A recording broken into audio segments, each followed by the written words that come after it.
Christopher Coleman nasceu em 20 de março de 1977 nos Estados Unidos. Chris nasceu em um lar cristão, sendo filho de Ron e Connie Coleman, ambos pastores de uma igreja evangélica. Assim que terminou o ensino médio, ele se inscreveu na Corporação de Fuzileiros Navais. No ano de 1997, durante um seminário de treinamento K-9, Christopher, com 22 anos, conhece Cherry, uma parlamentar da Força Aérea de 21 anos. Os dois se interessaram um pelo outro, vindo a casar um tempo depois. No dia 20 de abril de 1998, nasce o primeiro filho do casal, Garrett. Cherry teria casado grávida. Em 2000, o casal tem o segundo filho, Gavin Coleman. Nessa época, o Chris trabalhava como guarda-costas pessoal de Joyce Meyer. Joyce Meyer é uma televangelista e chefe de um ministério cristão. Ele foi promovido muito rapidamente e no cargo que ele estava, ele ganhava $100 mil.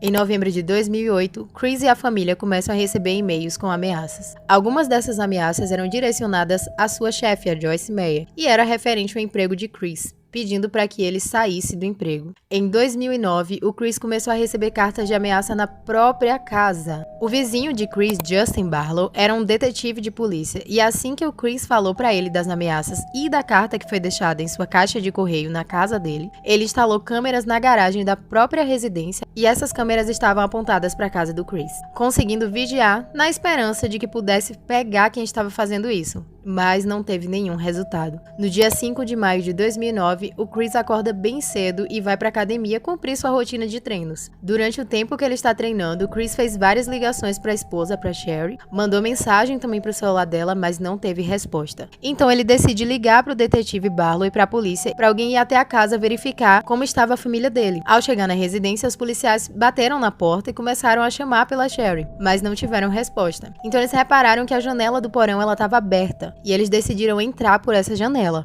Assim que eles entraram na casa, encontraram uma pichação feita na parede com tinta spray vermelha. Nessa pichação tinha as seguintes frases: "Estou sempre observando, você pagou e punido". Então os policiais continuam com a busca e encontram os corpos de Cherry e dos meninos em suas camas. Ambos estavam com marcas de ligadura no pescoço, indicando que foram estrangulados. Cherry tinha 31 anos na época, Garrett 11 e Gavin 9. Às 7 horas da manhã, o Chris chega na residência, mas os policiais não permitiram entrar. Um tempo depois, o detetive Barlow e um oficial informam por Chris que sua família está morta. Chris começa a chorar, mas os que estavam presentes falaram que o choro dele foi muito forçado. A polícia também notou que Chris ficava o tempo todo tentando esconder arranhões que ele tinha no braço. Outra coisa que foi bem estranho foi o fato de Chris não querer saber como é que eles foram encontrados, com o que é que eles foram assassinados, como foram assassinados. Então o Chris ele é levado para depor, ele presta o depoimento e é liberado.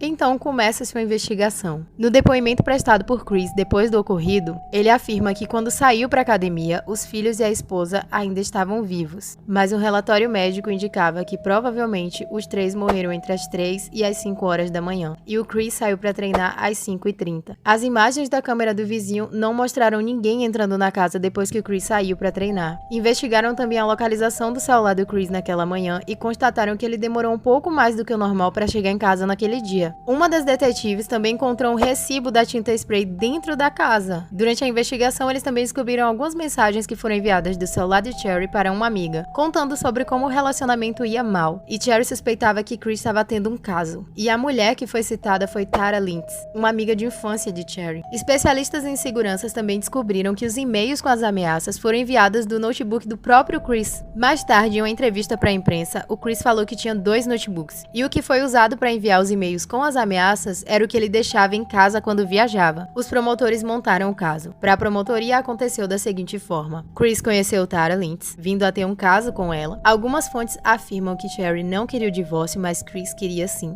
Outras fontes afirmam que Chris não podia se divorciar de forma alguma, pois ele tinha medo de perder o emprego. Segundo essas mesmas fontes, a Joyce Meyer não aceitava divórcio entre seus funcionários. E essa foi a informação que ela veio desmentir depois, dizendo que trabalha assim com pessoas divorciadas. Não havendo outra saída, o Chris começou a planejar o crime. Ele enviou os e-mails e a carta na tentativa de parecer que foi outra pessoa quem cometeu o crime. Então, naquele dia 5 de maio de 2009, o Chris acaba assassinando a mulher e os 2 filhos.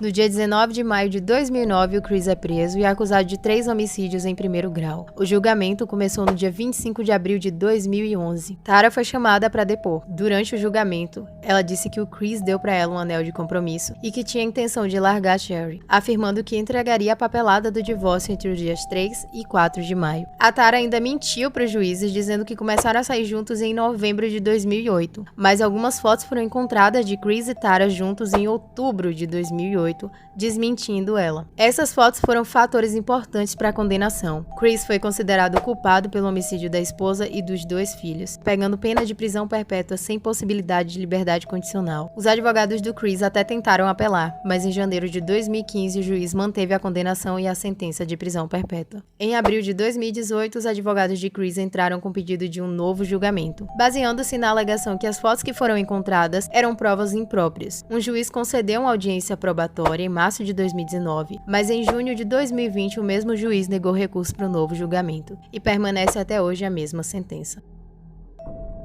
Todas as fontes estão na descrição, inscreva-se, deixe seu like e o seu comentário. Até a próxima!